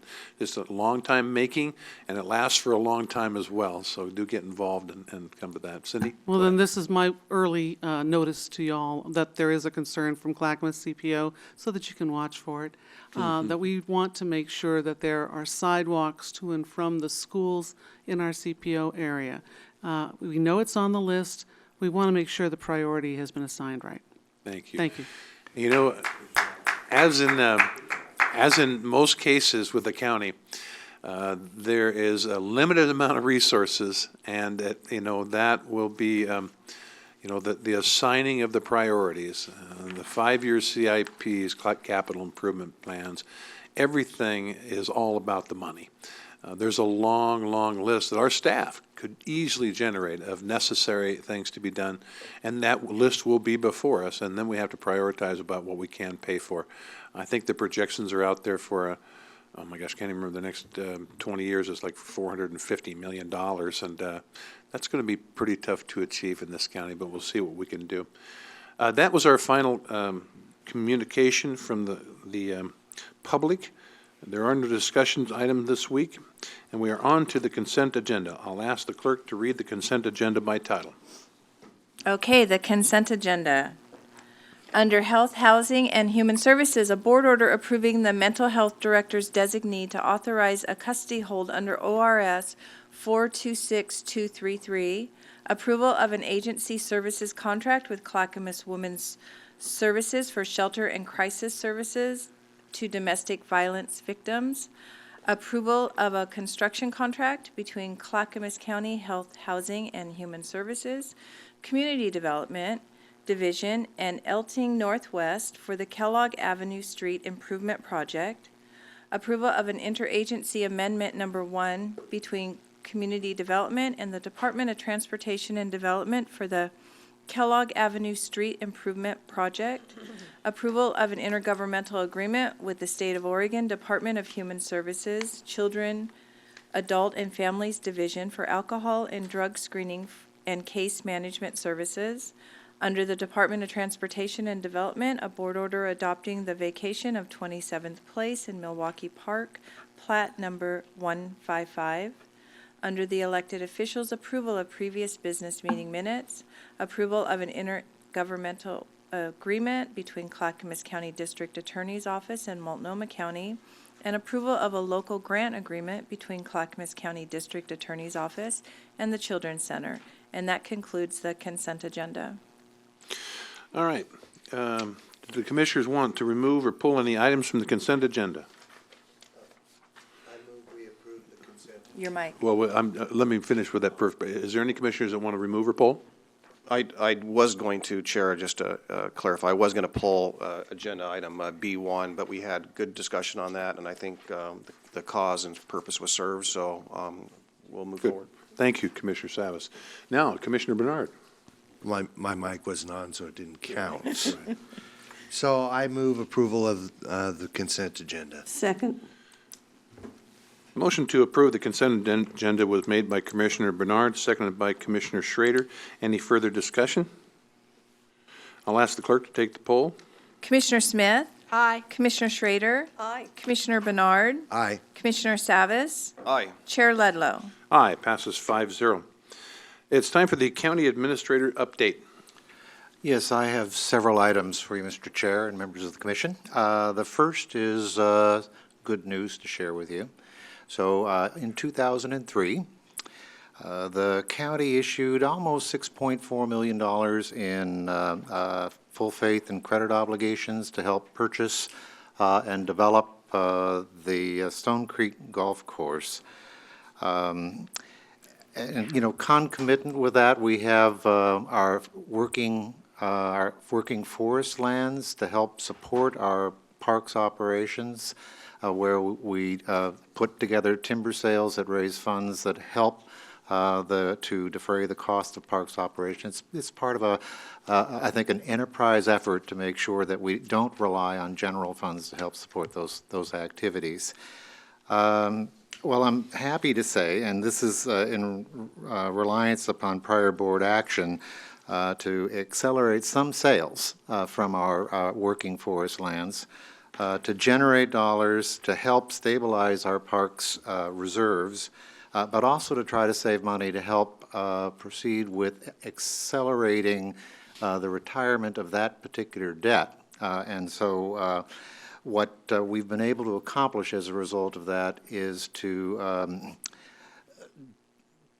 put together a request to move forward with defeasement of the remaining debt for that particular project at a savings of about $1 million in interest payments to the county. In addition to that, we will be able to also deposit sufficient funds to be able to meet our reserve obligations for county parks. So notice has been sent to the escrow agent involved, and it's expected that towards the end of November we'll be able to complete the process and paperwork necessary for that. But I think that's really good news. It helps to stabilize our ongoing parks obligations. Good news. That's the two, yeah, just another, Commissioner recently took this up before Mr. Krupp arrived, and the design was that, yes, it will accelerate that, and that also beyond the, of course, the restoring of the reserves for county parks will also allow more income to come from Stone Creek instead of, not for debt service, but for cash, and that in turn also will be used for county parks. Commissioner Bernard. I just want to comment on that issue. The golf course is very profitable, and the excess revenue we've gotten every year has funded that parks district. So it's not like we couldn't handle the debt. Just that if we could save $1 million a year, and how many more years are left? Do you remember? Boy, I can't tell you how. I couldn't either, but it was 5 or something like that. I'm thinking 5. 5 or 6 years, so $5-6 million in savings is substantial for that parks district. So, good. All right. I think you had something else, right? I certainly do, and to some extent, Ms. Cindy Lynn Wolfen stole some of my thunder because I was going to mention the transportation system plan.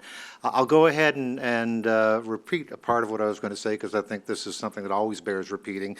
We are inviting the public to attend the 2 open houses that are scheduled. One on the 14th of October, this coming Monday, at 5 p.m., and then the other on Monday, October the 28th, also at 5 p.m. That's before the Planning Commission conducts its hearing on the matters. And of course, the Transportation System Plan does propose projects, programs, and policies that are intended to keep our transportation system safe.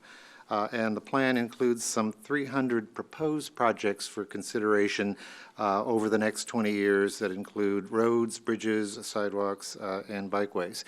Information the public can view is readily accessible right off the splash page on the county website. They just need to click on to the news release link that's right up there, fresh on the front page, and folks can get right down to the information that they would like to get on that. So. And then finally, tonight, elected officials and appointed officials have been invited to participate in an emergency management training workshop. This includes city and county officials. I am planning on attending that workshop at the Clackamas County Emergency Operations Center. Good for you.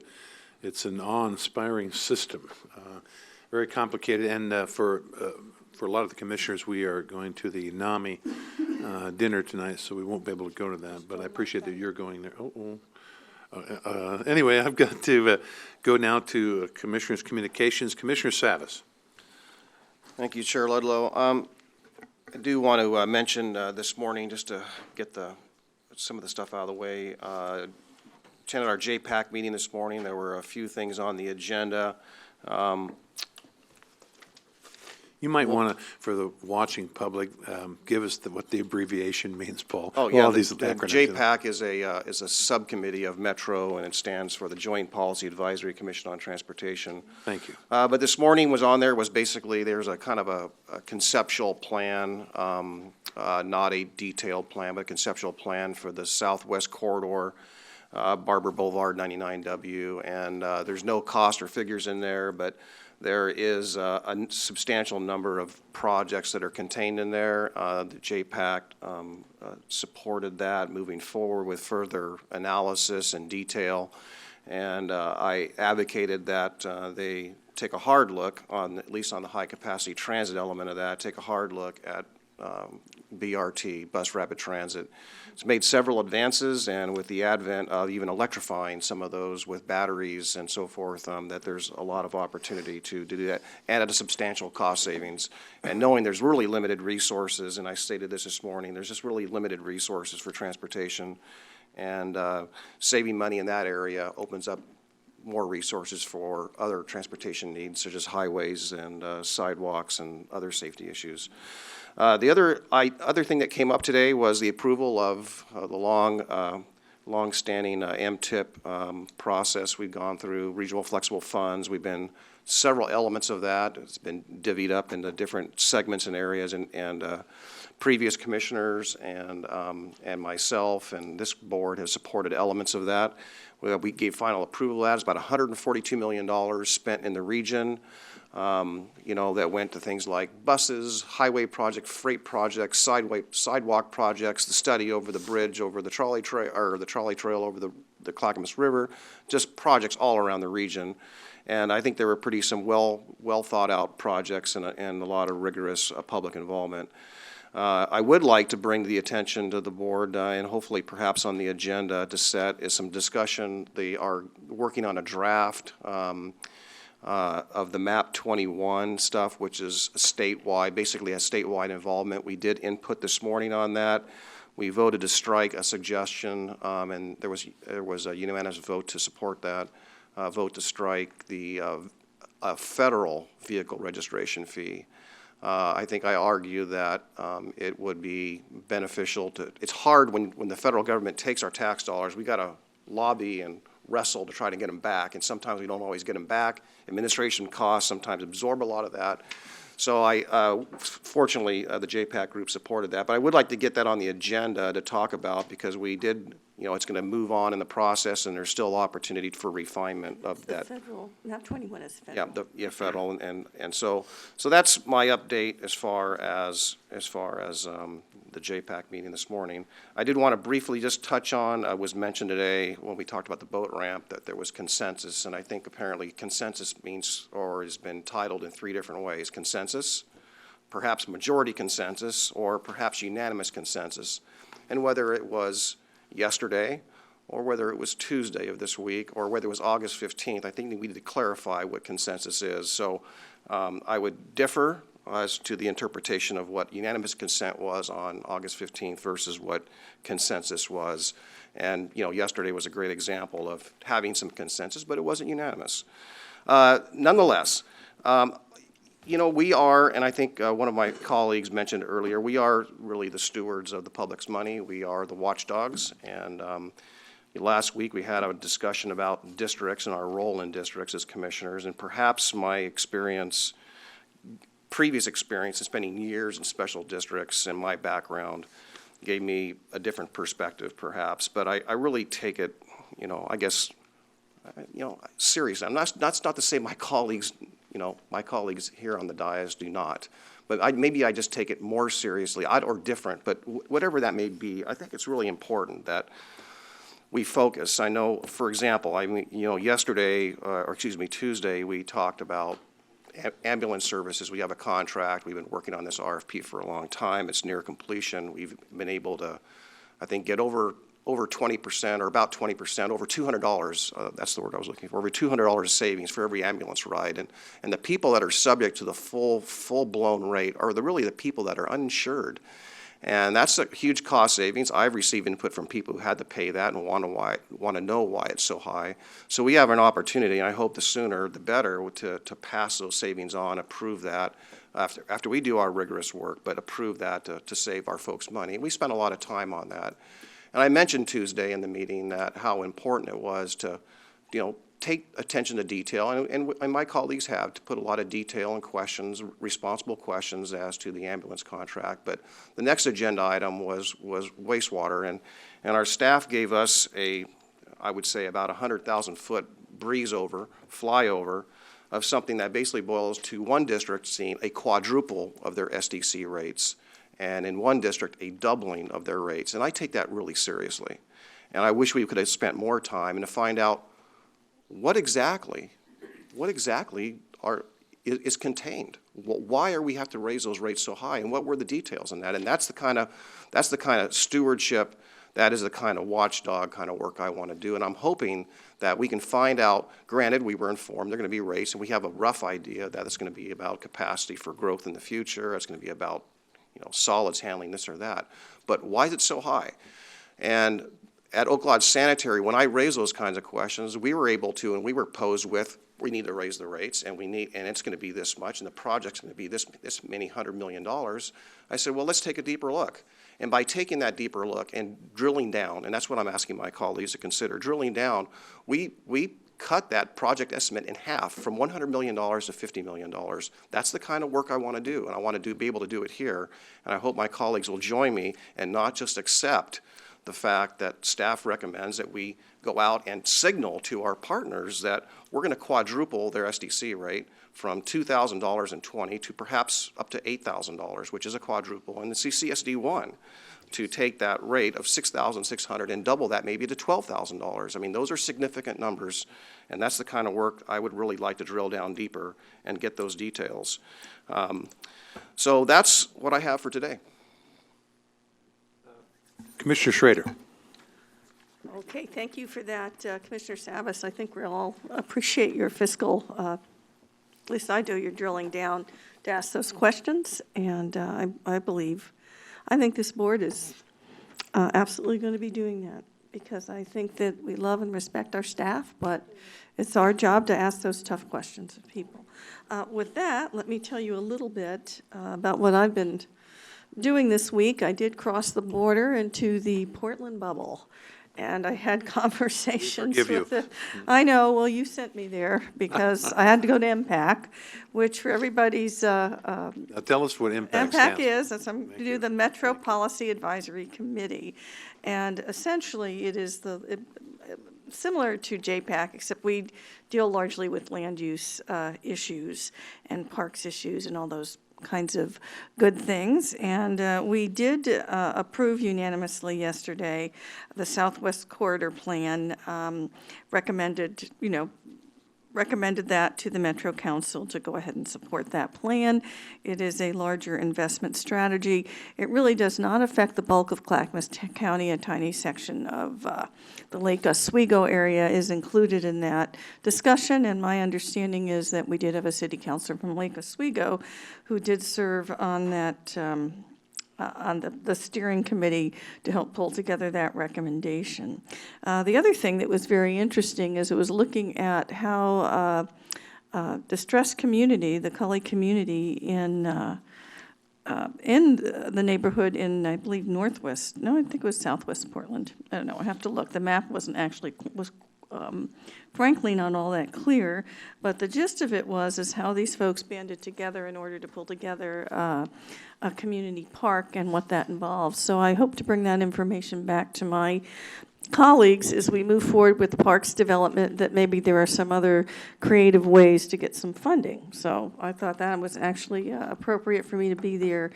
And actually the way they said, now this is from Portland, so I'm going to say that, reinterpreting sustainability as an anti-poverty strategy. Well, they got a park.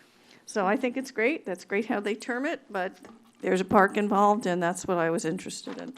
I also had an opportunity to tour Bob's Red Mill, and actually met Bob Moore, who's a really fine man, and I think I mentioned this before, they do exports as well as imports, and that was really one of the most interesting opportunities to see how their operation is, and they're kind of the bread basket of the world at this point, right from the heart of Clackamas County. Dan Johnson basically took me on a tour, one of our staff folks of our newly certified industrial lands. I wanted to get a sense of where it was, what was available, and how we're going to move forward. We hope attracting businesses to use that land. I'm continue to work with the Community Solutions team on our food shed issues. Met with Bob Wise and met with another Portland fellow named Ron Paul, not the other Ron Paul. This is a Portland Ron Paul. And actually there is a movement in Portlandia to actually have a market similar to Pike's Place. And it appears as if there's going to be a goodly amount of private investment in that. And so what we are talking about is, since we have such a strong and robust agricultural base here, again, is how Clackamas County can move forward to be the supplier in what could be, I think, one of the nicest markets in the Pacific Northwest. So that's moving ahead. I had the opportunity on Sunday to attend the opening of the Parker Academy. This is an academy. They are opening up a new school in Lake Oswego. Actually, the school has been on the Merrillhurst campus. This is for kids with dyslexia. And having had a daughter who's dyslexic, I was very interested in this school and how they are working with students, and they have a waiting list for kids to actually get into the school, and it helps them succeed, and they do very well for themselves once they get the appropriate education methodologies. 3 of us were at the Clackamas County Business Alliance meeting yesterday morning, Chair Ludlow, Paul Savas, and myself, and we talked about actually our planning commission a little bit and how we hope to move forward with them, despite we've had a little bit of a rocky time, but how we hope to move forward with our planning commission folks to make sure that we're all on the same page as we go through our codes and make modifications and do the cleanup that we need to be doing to make it more efficient and easier for people. That is about it, other than I do want to thank Chair Ludlow. He's going to be standing in for me. I'm going to be at the ONC Counties meeting, and he is going to our Workforce Board meeting, where they're going to be talking about the state workforce system redesign. So you're going to be switching from Portlandia to the land of Salem. Good for you. Okay. Good luck with that. Thanks. I'll probably need it. Commissioner Smith. Thank you. Yeah, like when I mentioned earlier that we've been having very important study sessions, and I wish the public would engage, put their considerable energy and intelligence and forethought into those new issues that are coming up. They're really important. And, SDCs is a issue of mine. In fact, during the meeting yesterday, we just learned that the raise in SDCs does not necessarily bring down rates to our ratepayers. And there's a kind of a funny correlation with that. And I says, okay, I don't see that the builders are breaking our doors down in Clackamas County. Maybe they are. Let's lower the SDCs and see what happens. I recommended that. And we just have a lot of things on the table right now. I attended the Sunnyside United Neighbors CPO meeting this week, and it was very, very fun and informative. And the folks brought me some ideas, some concerns they had in the community. I've given them to our administrator, and we will discuss those next week, I think, or the week after. It's not time sensitive. And with the full commission to see if that's what we want to go forward on, or if that is even within our jurisdiction to move forward on. And they're really good things that I've been concerned, and I appreciate being reminded, oh yeah, that issue's out there. Because like I say, we have hundreds of management issues we deal with weekly. Things, get put back in the back side of your mind when maybe they should be in the front side of your mind. And you know how that works. Tonight, I and maybe the rest of the commission will be attending a NAMI event, the North American Mental Illness dinner and fundraiser with former United States Senator Gordon Smith and his wife Sharon. As you know, they had a son who suffered from mental illness and is no longer with us. And he has been very supportive of the mental illness, as I have practically my entire life. Is one of the reasons I think public policy is so important along the mental illness line. And I have always said, as John said, that is where government can help and should help these people, because what happens is a person with severe mental illness will drain all of that person's resources, the family resources, the friends' resources, to a point that there's exhaustion and they cannot take care of the family member anymore. And that's where government needs to be, a sympathetic hand in that area. I will always continue to work on those things.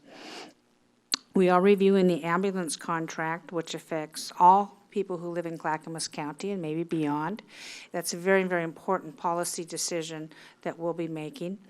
There was a Willamette Falls Festival event last Saturday, and I like these events. I like the fact that we can have continued awareness of these things in Clackamas County that will give attention to the closing of the locks and to the Blue Heron Project on the Willamette River.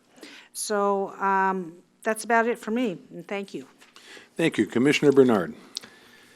So we have had a number of great discussions. Next month, the Justice Reinvestment Commission, the board will get together and we'll get some education on how that Senate Bill 3495, what its purpose was, and that's to keep people out of prison who there are probably better alternatives for them.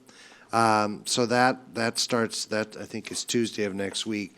SDCs, it's interesting, SDCs are something that everyone looks at because somebody has to pay for the growth. So if you expand out in Happy Valley and you've got longer pipes or whatever, you have to pay the SDC so that growth pays for itself. And we rarely do that because it's very expensive, really, for growth to pay for itself, roads, sidewalks, and all those things. You know, the ambulance contract was started last year. It seems like we worked about a year and a half on it. Then we got the applications in. We haven't seen them for 4.5 months. I did hear some commissioners say they were ready to vote on it that day. And I just am not prepared to do that. It's over 100 pages of detailed contract. And the money thing is really important. I think for sure one of the reasons we did this was for the money. But if the money means less service, then it's something that we really need to look at. So I look forward to more discussions about that. Districts, you know, I think all of us have had some experience in districts. I was mayor, city's kind of a district. You were in the legislature. You, of course, were in a city, and you, of course, were not only a commissioner, but you were a commissioner for a number of years. So we all understand the importance of districts, but they aren't. You know, this is just an experiment. We still have to represent everybody in the county, and that's my problems with creating districts, is that folks tend to focus on their district alone and not on others. So I think it's important that I know that the chair is going out to Molalla, I think, next week. Yep. Yeah, Molalla next week, which is not in his district, which, by the way, was on the web was wrong. So there was some confusion on that. And then at the end of the year, we're going to switch districts. And the whole purpose was to learn about those issues that we may not have learned about because we have such a large area to represent. So I think so far it's been a great experience. I also have been, I attended the Clackamas Fair or Clackamas County Event Center planning meeting about what's the future uses of the property down there, because they have you know, some very valuable land in the middle of a city, and it's something very unique. And they have a lot of needs. So how to focus that to fund those needs or redevelop or whatever was a great discussion. I serve as a liaison, have since Commissioner Kennemer invited me to please watch after them. So I have, I've really enjoyed those folks, and the board has changed a little bit since I started. Great bunch of people. One thing, you know, while I was searching for this, and I know it has very little to do with the county, but Joe Bell, whose son killed himself after being bullied for being gay, died today, hit by a semi-truck in Texas as he was walking along the roadside. It's just, wasn't there recently one in Oregon, the exact same thing happened to, walking up the Oregon coast? They think the driver fell asleep, the truck driver. So, you know, it's really important to watch out. Of course, if you're walking, I don't know what you do.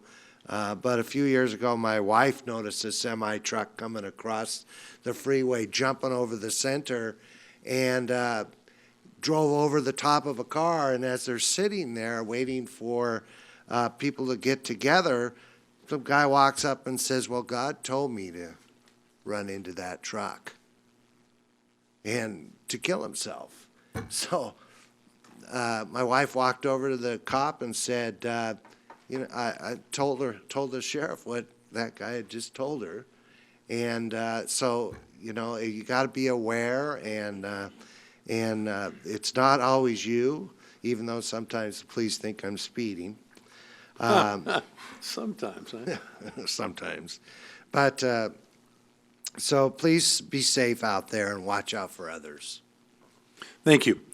Well, the Mary, our very able clerk, who disappeared. Hi, Caroline.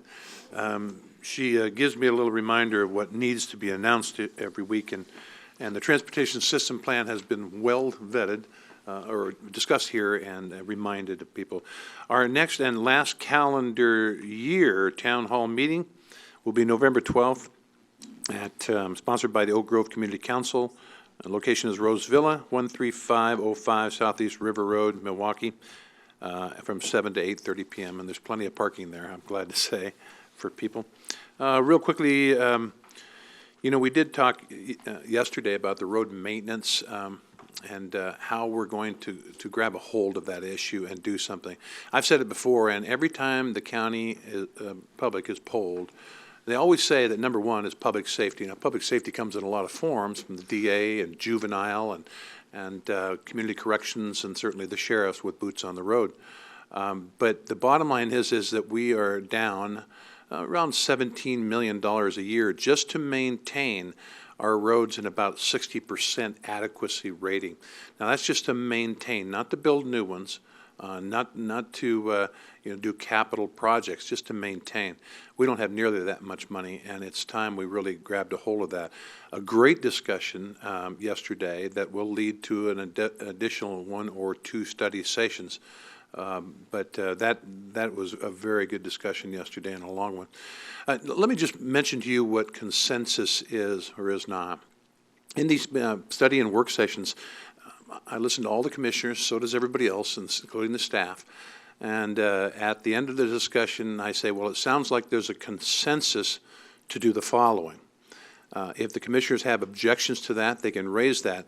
If a commissioner does not say, I don't agree with that consensus, then that person's silence is a yes vote.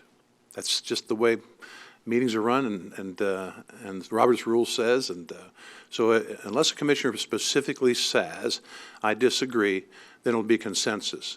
The word majority consensus was mentioned, and that certainly is the case sometimes when a person does say, I don't agree with that consensus, but it is a majority consensus and the wish of this body at that particular time. That's how consensuses are run by me, and I think it's pretty uniform. Going to the NAMI dinner tonight, like Judy, and looking forward to that. Also, the Regional Disaster Preparedness Organization, RDPO, which I'm a member of, representing Clackamas County, tomorrow. There's a diversity conference I'll be going to with Clackamas County as a co-sponsor. It's a regional event, October 15th. I'm a speaker at the Northwest Labor Council on October 17th. I will say about light rail and the Southwest Corridor. When JPAC says that they're supporting that, that means it's money. It's not just Portland's money. It's all of our money. Now, Clackamas County citizens have spoke out about light rail. Their idea is that if ever there's going to be light rail here again, they will get to vote on it. Now, one would easily conclude that the same thing should be true for any of their money being spent on projects like this. The Southwest Corridor involves running a rail line up Barber Boulevard. And if you ever used Barber, it is a very good alternative transportation route. However, by taking 2 lanes out to put a rail up, it will not be an excellent source. They have spent already $10 million on looking at this. Does this sound familiar? The rail, Milwaukee Light Rail, $205 million a mile. Does anybody really think it'll be cheaper come Southwest Corridor time? I very strongly believe that on money issues, JPAC, impact, that this commission needs to guide the commissioners representing us to a majority opinion on that particular issue on those two. Now, Commissioner Savas previously mentioned the idea of rapid transit bus, which may be a great alternative for that Southwest Corridor, and I certainly appreciate him mentioning that.